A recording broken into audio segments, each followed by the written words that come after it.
Hello, everybody. I'm Mod Dane, and welcome to the Discord events, the Struts Discord events highlights channel. What you're about to see was recorded live on January 13th, 2024. And you yourself can participate in these events. A link is in the description for the Discord server. And this was so much fun, so please join us and for the next event. Anyway, I hope you enjoy this sort of interview slash Q&A. We talk about everything from Luke's solo record to a little bit about Taylor Hawkins to his fragrances that he wears, all sorts of stuff. So hope you enjoy it, and let's get to the first question right now. There we go. Much better right now. Okay. There Well, you go. hello there, Luke. How are you, sir? I'm very good. I'm very good. That's one question, Lizzie. Remember. Well, my question was on the Google form. I know you have your heroes, Luke, that you look up to. And I know you see on my Instagram and, my other posts about you. How does it feel to hear somebody like me thank you for being a hero and somebody that I myself look up to? I think it's wonderful. I think it's wonderful. As long as I think it's very important that I guess in some respects it kind of applies a bit of pressure to me, in a good way. In a good way. It helps me to be, let's say, a better person, to make better decisions, because whether I like it or not, people do tend to kind of look up to me to an extent, and that's a responsibility. So it helps me, it inspires me to be a better person. I hope so, anyway. Well, I'm always proud of you, Luke, and I think you're one amazing person and never stop shining. Oh, thank you so much, Lizzie. Always a pleasure. Always. Thank you, Dane. Thank you, Lizzie. Oh, let's see here. Who else should we get up here? Annie has a good question. Let's get Annie up here. Oh, am I unmuted now? There you are. Yep. We got you now. Annie, I have a question for you, actually. For me? Yeah, yeah. Annie, are you okay? Okay, are you okay, Annie? Annie, are you okay? I'm not okay. I've been struck by a smooth criminal. Guarantee you that's the first time she's ever heard that one. I know.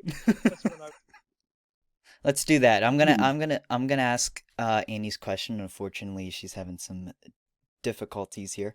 Do you have secret skills outside of performing that you're proud of? Ooh,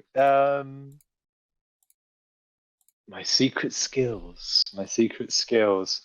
I make a very, very good cup of tea. If one is lucky enough to be invited round to my abode, I will rustle up very good cups of tea. The best part is I can do it without sweeteners. I can get the balance just right. But if you're partial to a couple of spoonfuls of sugar, I can also do that. I once was a two sugar man in my tea, but I feel like I can get the right ratio between, and I think the secret is oat milk in a cup of tea, not your normal cow farm milk, you see. So I think a good cup of tea would have to be one of my secret skills. How about what you do to help your voice recover after a long tour? Well, honestly, here's the thing, right? And this is speaking just plain and simple. When it comes to people's voices, most of it is so genetic. I know a lot of great singers who maybe technically might be better than me, maybe have better technique, whatever, but their genetics can sort of like lead them to have voices that get tired quite easily. And for what it's worth, if all that is expected of me is to jump up on stage at like 9 p.m. or 8:30 at night and do like a 90-minute set plus, I can do that for like 5-6 days in a row. What kills me, what kills my voice, and again, this is just me, but if I get asked to do early morning acoustic performances or things like this, that the same day as a show, that will really like hurt my voice. I just don't know whether it's because it's too early, and when you're on tour, you get very little sleep. I mean, you're coming off stage at about 11:30 or 12, and then I'm in bed by about 3 p.m. And sometimes you're expected to sing at like 11 o'clock the next day or 12 midday, and that's just too much. If I end up doing that, then I'm in big trouble. And I had a couple of issues like that on the last tour that we did last year for promoting the album. But it's a really difficult situation because it's you have allegiances to stations that are playing your songs, and you are, to be quite frank, some of the stations, I'll always come back and say, look, I'll go in, I can do an interview, I'll do like a meet and greet, whatever it is, just please don't make me sing. And then some of them are just like, well, if you're not going to sing, then we don't want you in. So I then get put into a position where I have to sort of just suck it up and do it and just hope for the best. But I've been doing this for 14 years now in the Struts, and I've only cancelled one show, so it's not bad in England. Yeah, no, that's pretty good. What was the show that you canceled? It was before we came over to the States, and we were meant to be doing a show somewhere in Europe, and I had just got really, really sick, and I couldn't sing. I was meant to fly and meet everyone somewhere in Europe. I think it was a festival in Spain when the very first version of Everybody Wants came out in the UK. And yeah, I was just super, super ill. So that was it. Makes sense. I think it was some question about Weird Al, which I already asked him at this show in DC, but I'll ask another one if that's okay. Sure. So while we know everyone means well with the comparisons, my question is, does it ever become tiresome having to express appreciation for the Mick Jagger and Freddie Mercury comparisons? Do you ever have to resist responding with something to the effect of, listen, yeah, they're legends, they're my heroes, but I'm my own person in my own right, just like they were in their time? I mean, good question. Good question. Let us snob. I think the truth about it is this: it's just part of the gig, and for whatever reason, the Struts have struggled to sort of really break into the wider global market, like some other bands like Maneskin and Greta Van Fleet, who are doing like arenas. And you'll notice with them that they get very little comparisons because they become a comparison themselves due to the sort of like basically how sort of large and popular they've become. So a comparison is only used really as like a tool to sort of to spread the word, and I think it's sort of important to keep that in mind. So it's just human nature, isn't it? It's like if someone's at a bar and you get talking and someone's like, oh, what's that band on your shirt, and they've never heard of this group before, you would say, oh yeah, it's a bit like this and a bit like that, and the singer is a bit like this person and that person. So on one hand, it's used as a very useful tool to sort of get people engaged, which I can appreciate it. I just think give it time, give it time, and people hopefully one day will be saying, as sort of younger bands come up and start doing newer music, that by that point there might be some people saying like, oh, there sounds a bit like Luke Spiller from the Struts. I don't know, but I mean, it used to sort of annoy me a lot, and to be honest, it was one of the main reasons why I really felt like I had to go through an image change, because I just couldn't get away from the constant Freddie Mercury comparisons, especially when I had like black hair, which I enjoyed having black hair. I never intended to have black hair at the very beginning. It was actually pressed upon me from one of the very early record labels that we had. And I never had a chance to really grow it out. So I had to stick with the black hair for ages and ages. And to be honest, I rocked it out and it looked good. But I've noticed a huge dramatic drop in at least the Freddie comparisons. But now it's quite funny. Now people call me like Tom Petty and Rod Stewart, so you can't get away. This is a question from Troy_925. Here you are. What is your question, Troy? Sorry. That's okay. What is your favorite song to perform live? Good one. Ooh. I would have to say, so firstly, the last tour that we just did on the West Coast was probably one of the funnest set lists that we've ever had.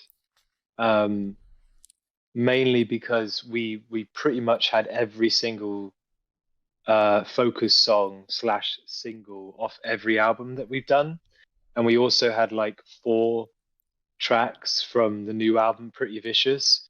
So there were a lot of real fun moments. Too Good at Raising Hell is a really, really fun song to sing live. It's demanding, but it's just so cheeky and fun. So I'd have to say Too Good at Raising Hell or Pretty Vicious, just because it's so different and it comes sort of 3/4 of the way through the set, and I can just feel the mood change completely. And I love using like the different types of my voice. I get tired of like constantly having to scream all the time. I kind of sometimes wish that I'd chosen these songs in slightly lower keys when recording them, but yeah, Pretty Vicious and Too Good at Raising Hell are real moments for me. Let's go to Simon. Hello, Simon. How are you doing? What is your question for Luke Spiller? Oh, I hardly use Discord, so I'm just making sure that everyone can hear me. We can. Oh, perfect, thank you. Well, I've seen that, being called one of the best bands that Dave Grohl's ever had open for them. How does it feel to sort of, have someone like that say that about your band? And also, who would you have open for you? Yeah. So like a dream situation, opening for you? Okay. Well, thank you very much, mate. It's nice to hear a fellow Brit. Well, firstly, yeah, I mean, it was such a fascinating thing to have Dave Grohl say that. And of course, to be completely transparent, I think we're all friends here. And I think you can all appreciate and deserve to know, the kind of bitter truth. The really funny thing is that Dave Grohl publicly said that on a UK-based radio station, and to which the interviewer replied and said, "Oh yeah, I love that band. We play them all the time," which was complete bullshit. They've never played our band, and they haven't played our band since, which I thought was so funny. But good for Dave for doing that. He's always had our backs and has always believed in this group, and he's always done his absolute best to try and set us up in the best light possible, and continues to do so. And it's really, really great. I think in terms of who I'd love to see open up for us, or perhaps even just do shows with, I'm really enjoying The Last Dinner Party in the UK. I think that band is really special, and I'm really loving Barnes Courtney's latest song as well. I think that's a really good track. Um, and of course, as well, we also had Max Satin out on throughout the whole tour last year, and I just love that band. I love the chaps themselves, and I just wish we could have kept touring with them forever. Yeah. Yeah, we did like a music night kind of thing here, and we were playing Max Saturn, and people absolutely love them. They're so great. They're doing I don't know, you probably know this, but they're doing a headline tour in February, and I can't wait to see that. Are you gonna go see the Foo Fighters on their tour this year? It really depends. If it works out, then I'd love to. But I'm so busy. I got so many things lined up for this year, which Mm, I'm really excited about. So I'm doing all of the work before hitting the road. yeah. When you're off the road, do you go to many concerts, or do you just or typically just stay in? I will. It really depends who it is. I mean, I've really got to love them. Um, I'm not really one to sort of just rock up to a random show or whatnot. Mm. Just because I don't like doing things like waiting in queues, or paying for drinks. I'd rather play and then get treated like royalty, so I can sort of enjoy. uh, let's get let's get Yi in here. How are you, Yi? Hello, Hello. I'm doing good. It's fantastic. What's your question for Luke Spiller? So, like, this is a question me and Aaron have been wondering for a while. What was your inspiration for the album Young and Dangerous? 'Cause it's a pretty wild one. Hmm. Do you mean like on the whole or just the title? No, just the whole album. Oh, okay. Good question. Gosh. Well, firstly, that album was very challenging to make. I mean, the second record is always very difficult, and I'll tell you why it's difficult. It's because you're so busy promoting the first record, especially if it's um, getting a lot of notoriety that we did. We were lucky enough to have some really great big singles on that album. So we were constantly on the road. And what happened was we were recording in the studio or at least writing demos in all of our spare time, in our free time. So we really didn't actually have any quote free time during that album process. And I think there were, in terms of like the inspiration, I wanted it to be like a part two to Everybody Wants, where it was had a bit more depth to it and a bit more slight maturity in places. But I mean, it's got some really good deep moments. Like Ashes is sort of like a very somber kind of song, the crazy arrangement, and then Fire Part One is like a really beautiful love story. Somebody New is like a really great heartbreak song. Hmm. But then it's also got these really great big moments like Prima Donna Like Me and Body Talks, where we were just really trying to establish ourselves as like a really fun, loving, life loving rock and roll band. Don't So that forget was Tatler Magazine. Oh, and Tatler, yeah. So you're right, actually. I didn't really think about the pure scope of that album, but it has a lot of amazing variety. And I just think the inspiration to answer the question was just show everybody what we could do and how much ground that we could cover within the realm what is known as rock music. This one comes from Aowen. I'm watching a new movie every week this year. What's a movie you would recommend I watch? Ooh, okay. Well, I'm a big fan of really great music biopics. Hmm. Um, so some of the most recent ones that I watched, which really blew me away.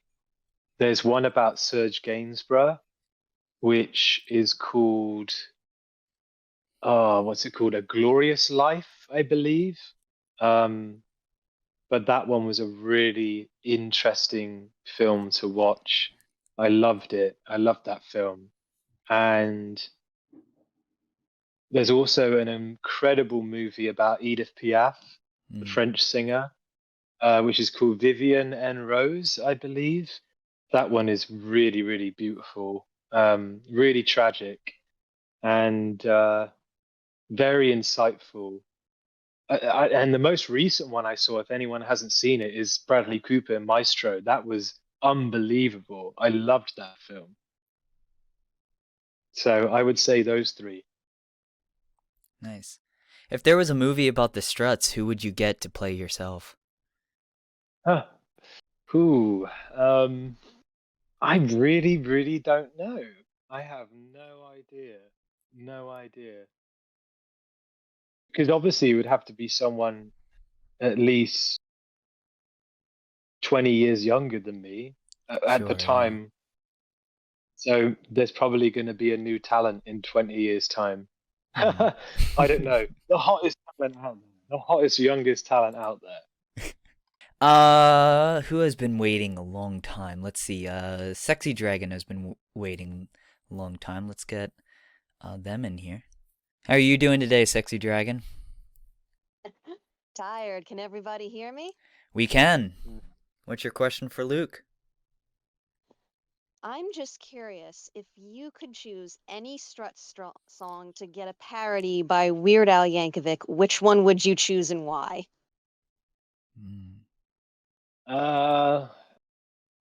Gosh. It depends. It'd have to be the best pun, wouldn't it? I remember for a long, long time, when the band first started out, our sort of road manager / guitar technician / everything would print out the set list with the word penis in every single song. One of the best ones that I read, which sticks in my mind, is instead of put your money on me, it was put your penis in me, which I always thought was quite hilarious. And then another one was, of course, dirty, sexy penis. So maybe I think dirty, sexy penis would be pretty good, or put your penis in me. I'm not sure. Not to get too X-rated, but yeah, I think that Weird Al would probably kill one of those titles, you know? Mm-hmm. My vote is for Could Have Been Me. But thank you for answering. I feel like Could Have Been Me. That could be something like could have been. I don't know. Could have been she. Could have been he. Yeah, I don't know. So, yeah, there's potential. There's potential. Let's get Malmatash in here. Wonder they have a good question. Here we are. We can. What's your question? All right, my question is not very deep, but I was at That's the okay. kickoff show for the most recent leg of the tour, and when Luke walked past us to go get ready for the meet and greet portion, he smelled amazing. And so, Luke, I want to know, what fragrance do you wear? Oh, that might be giving away my secrets, you know. Ooh. No, I am partial to. I sort of like have a cocktail, so I like to mix two different fragrances. So the first one is Tom Ford Leather Ombre, which was a gift, and there's another one by Cartier, which I also sort of just sprinkle a little bit on top of that. So with those two, it's the unstoppable force of the Luke Musk. Well, it is amazing. So thank you for sharing most of your secrets. Thank you. Appreciate it. Thank you. This one comes from Milo_antagonist. When did you learn to play the piano and who taught you?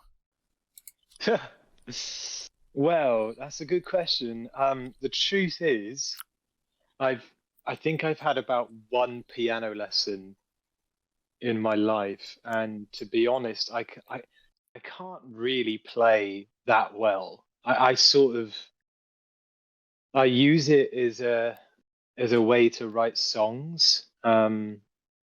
I know enough chords, and I know about keys, and I know about sevenths, and I know enough to sort of sit down and be like, okay, I'm going to write a rough idea. But to be honest, when it comes to playing the piano like on the records, apart from a few, I've only played piano on a few of the songs. Like I played piano on Somebody New, and to be honest, actually, the piano part that I composed for Tatler magazine was actually really, really cool. So I'm quite proud of that. But for the most part, I'll just use it to write. And I kind of started quite late. I didn't really sort of sit down at a piano until I was about 17 or 18 years old, where my parents had moved into this house and there was a beautiful piano in it. And I used to sort of like stumble in after sort of hitting a nightclub, and I get in there at like 2 a.m. and I just sort of sit and I'd sort of just play things, and I didn't even know what I was doing at the time. And to be honest, I still don't.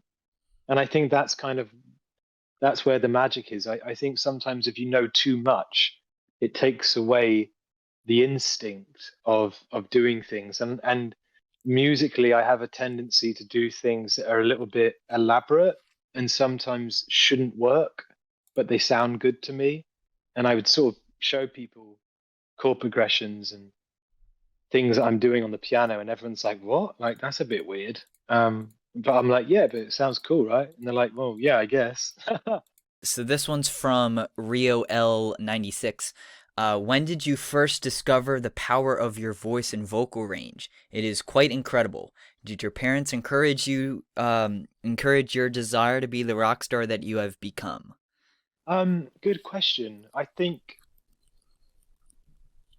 I was just basically self-taught when I started singing in my first school band, and we would play like AC/DC. We play a lot of AC/DC, and those songs are quite high. And I remember just sort of going through the trial and error, so to speak, of going to a gig and having to sort of sing Highway to Hell or Thunderstruck or TNT. And those songs are a good way to sort of like teach yourself how to get up there, because if you look and listen to Bon Scott, for instance, the first singer of AC/DC, he's not really straining, and when he's performing, it's like he can hit those notes with sheer confidence. So I think I found out that singing is like 90% confidence and 10% technique, and I was just lucky enough to sort of have the experience by the time I got to the Struts, where I had done lots and lots and lots of performances and sang lots and lots of songs, which paid a lot of dividends in the end. And and with my parents, I think they were patient. They were patient to the point where I think they always recognized that I could do something with my voice and performing. And as soon as sort of things started to happen in the Struts world, it was like, I think it was a bit of a sigh of relief. And it's just been nothing but pure encouragement since then. I mean, my dad's probably one of my biggest fans, Would you be willing to act in the movie industry? And if so, what genre? I'd love to do that. I think it would just have to be the right thing, wouldn't it? I'd love to do some sort of like really edgy indie films, or of course biopics, music biopics. I don't know. I've thought about it a lot. You know, if they end up doing an Aerosmith one, I think I could do a mean Steve Tyler. I think that'd be quite good. Oh I yeah, just that have to. would. That would. I'd have to brush up on my Boston accent, you know. But I think that could be quite Yeah. Bond villain or something like that. You know, like a Oh yeah, real yeah. horrible person. That could be fun. Yeah, that would. What was the first Michael Jackson song that you became obsessed with? Well, I remember one of the first videos I saw was Smooth Criminal, Hmm. and that was sort of like a wow moment.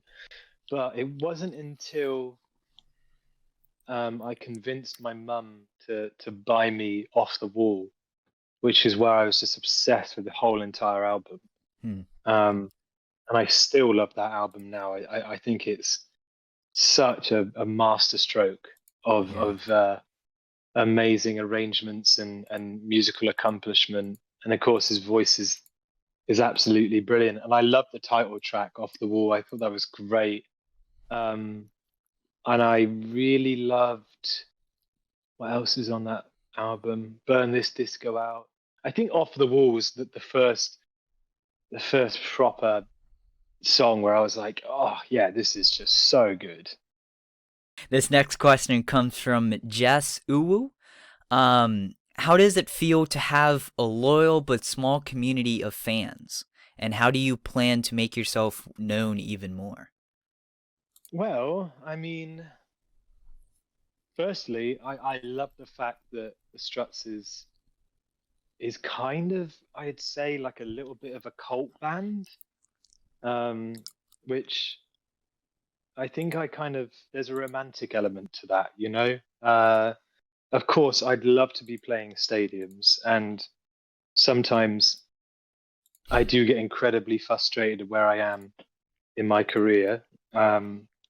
But then I get very quickly reminded of how far I've come, and the fact that, you know, there is this like small, incredibly loyal fan base that we have, which I'm super lucky to have. But in terms of like expanding, I have a few ideas. Of course, you know, there's going to be new Struts music coming out at the beginning of this year, and of course, we're going to continue to make more albums and strive for bigger and better things. And I'm also branching out on my own as well with like a solo record this year as well, which, you know, may or may not sort of be able to reach places that Struts music might have struggled in the past, because it's a little different. It's not really a rock album per se. Yeah. So yeah, I mean, who knows? Who knows? Are you gonna go on a tour for that solo album? I am, yeah, hopefully. I mean, of course, a huge majority of this year is going to be promoting Pretty Vicious and really sort of making the most of that. We've also got like some big things lined up for the summer. So what I'd really like to do is do like a solo tour towards the end of the year, like in November or December, once all of my Struts obligations have been fulfilled. This question comes from Kate the Great. It might be cheesy, but what are some tips for someone wanting to start a band / perform in one? Where does one start? Where do you start? Gosh, I'd say, firstly, if you're going to join a band, I'd make sure that you're all musically aligned and you know what you want to do. Probably the best thing in my experience, which is kind of how the Struts was born, which is where I kind of had a very, very clear vision of what I wanted to do, and that was to revive a certain sound and look and era of rock music. And then from that, I was lucky enough to sort of find like-minded people or just purely convince them to get on board with it.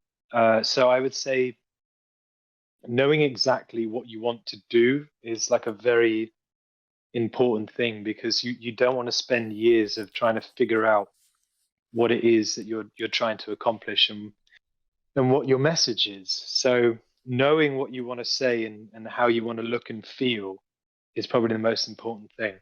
Were you ever scared, speaking of like starting a band and stuff, were you ever scared of performing on stage?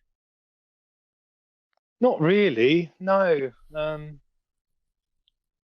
I mean, you got to understand, like my first ever live performance was probably when I was about 8 or 9 years old. And I think I was nervous then. But like after that, I kind of had the bug, and I sort of knew that I had some sort of ability, so to speak, to sort of like grab people's attention. So I was confident in my ability. And then I think the key to not getting nervous is just being well rehearsed.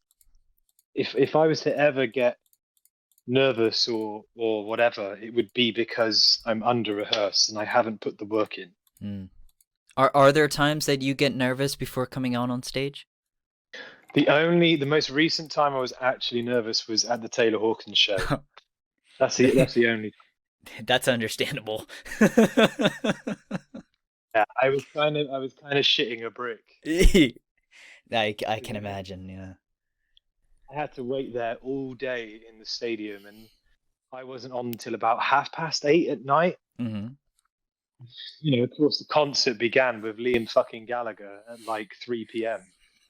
So I was like, "What the hell?" And then it really didn't hit me until the concert began, and I was only nervous because, don't get me wrong, I didn't have like quote imposter syndrome or anything like that. Like I really don't struggle with any of that, because I believe in my abilities, and I believe that I work hard, and I was gracious. Well, I was lucky enough to sort of be invited to that show, and I knew that my relationship with Taylor was very much completely genuine. So I wanted to sort of be there to sort of like pay my respects. The only thing I was nervous about was was the obvious. It was like 7,000 people, and it was obviously being streamed across the world. Yeah. And it was just like I was about to perform with Queen and the Foo Fighters simultaneously, and I just knew that we couldn't fuck it up. I was like, Luke, you cannot fuck this up. And I drank about half a bottle of tequila before going on stage, because I was just I couldn't mellow out. Like I just couldn't. So I pretty much jumped up on stage pretty lubricated at that time, but it was such a thrill, and it was such a huge thing. So it was sick. Yeah. Exquisite Biscuits has a question about the Taylor Hawkins tribute. So let's get him in here. Hello, can you hear me? We can. Luke, I just wanted to say I went to the Taylor Hawkins tribute, and it was my first time seeing you as a performer. I saw you in Manchester after that with the Struts, and that was amazing too. What I wanted to ask is if you could just share some of your experiences of the day, apart from what you've already done, just to maybe speak about Taylor for a little bit as well. You mentioned the friendship you had with him and how genuine it was, and also about the after party. So I understand there was one and it was quite huge. Did you go? Was it, have you got any stories from it, anything like that? And thank you for the question. Yeah, no problem. No, thank you. Yeah, okay, so yeah, I guess, firstly, just to talk about, Taylor, for instance, like we we completely hit it off straight away because we had such a a passion for Queen and all things like Bowie, and we sort of really formed a relationship, just constantly geeking out over our favorite groups. And I think in hindsight, when I look at it, like drummers and singers seem to have this very unique relationship. And if you look at most bands, the drummers and singers tend to be the coolest members of the band. And I think like there's this thing of you can't have one without the other. Like you can't have Yeah. amazing singer without an amazing, unique drummer. I And know, they I kind know, of I like, know. In the Struts case, the singer and the drummer are the coolest members of the band.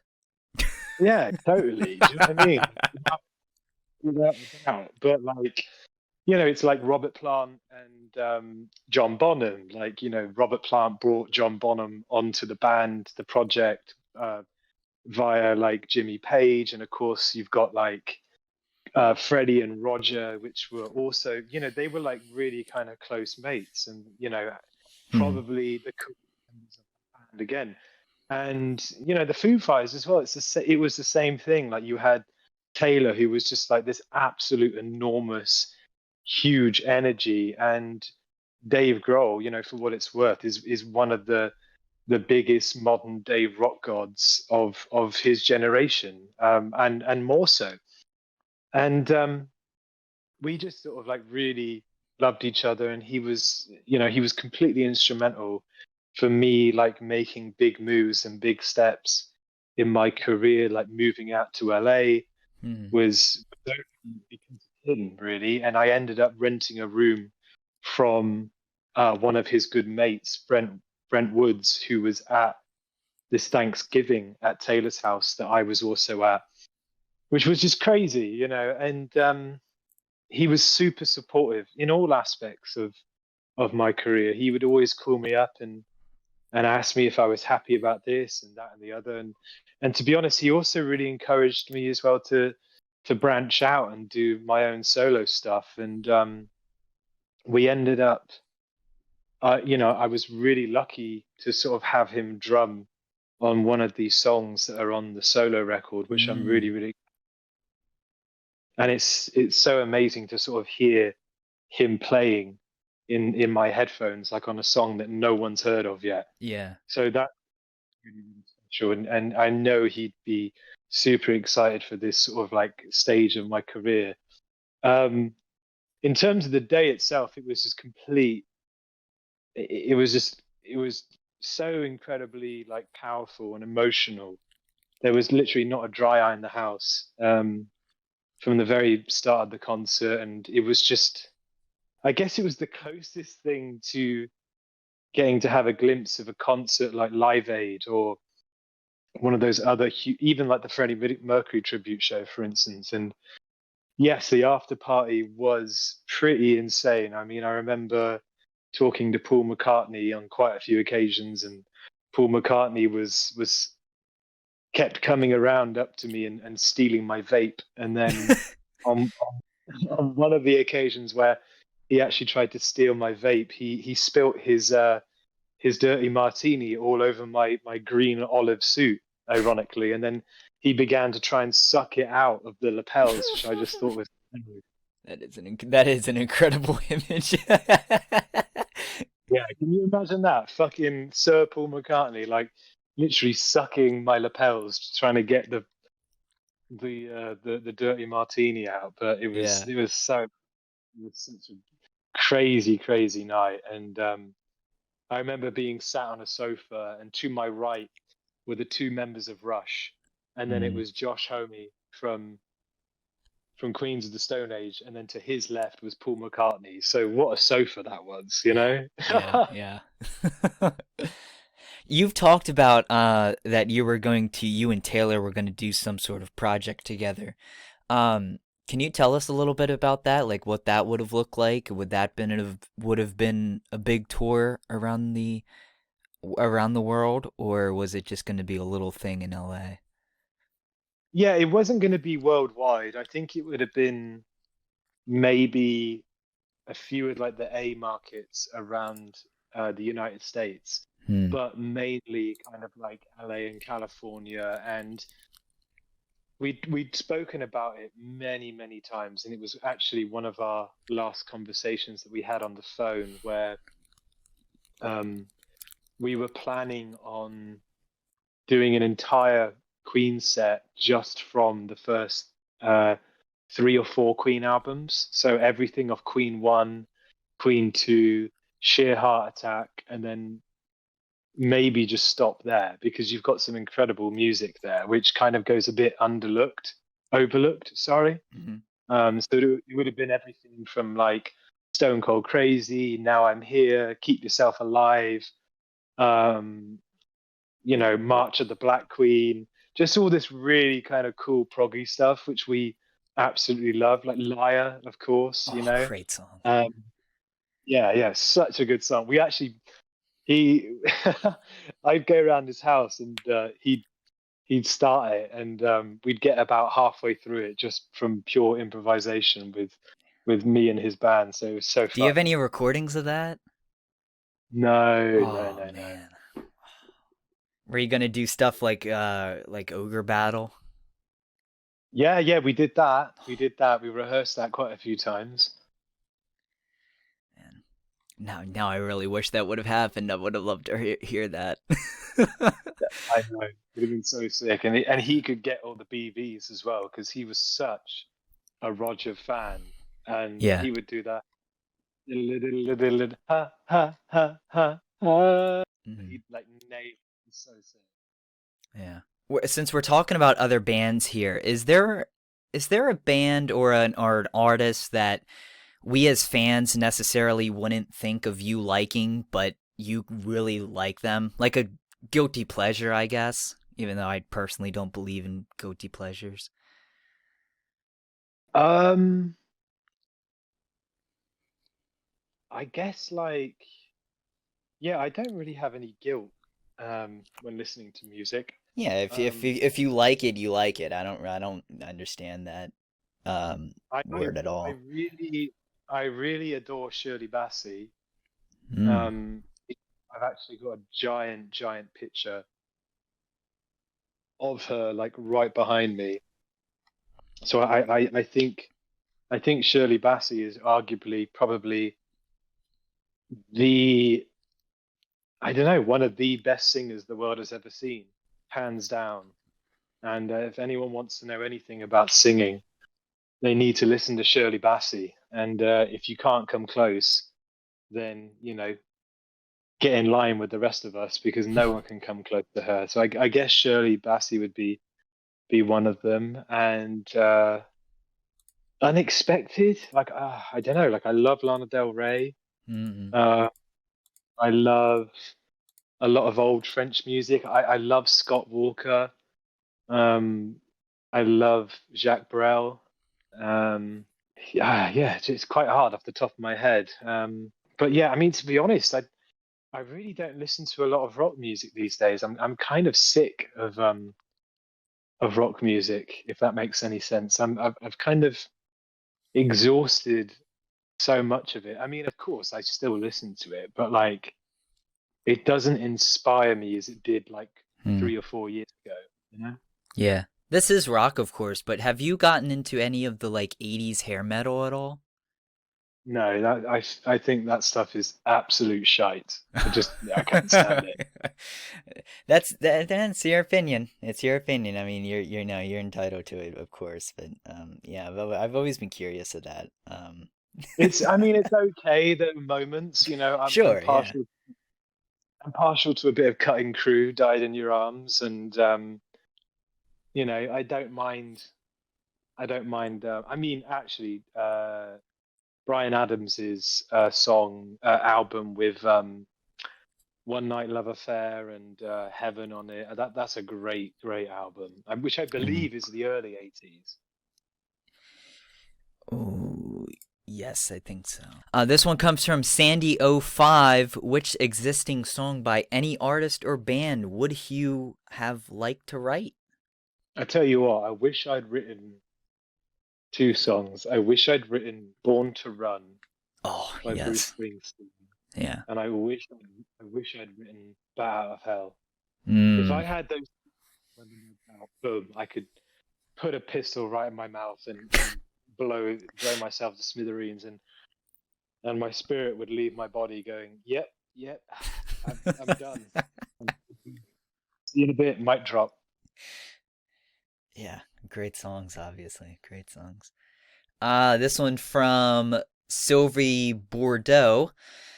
What are some of your favorite gifts fans have brought you at a meet and greet? I had some wonderful fan buy me some Class A Azul, which is my favorite tequila, which is quite an expensive tequila. So that I'm always, for those of you listening, I'm always up for some Class A Azul, and I've had some amazing figurines and dolls made in the past, which I actually have one of them in my bathroom, which is quite funny because it sort of sits in the downstairs bathroom, and and I had a group of friends around, and we were all having a big party, and there was some magic mushrooms flying around, and someone came running out the bathroom saying, "That doll just turned its head and started looking at me." So yeah, I'd say the dolls are quite fun. Let's bring up Esther. Let's see if Esther is still with us. Hi. As sorry, I'm trying to think on the spot. That's okay. I'm a big fan of Max Saturn. I've seen them now 9 times, about to be 10 with their upcoming tour. How did you happen to find out about these guys? That's a good question. I like that. It is a good question.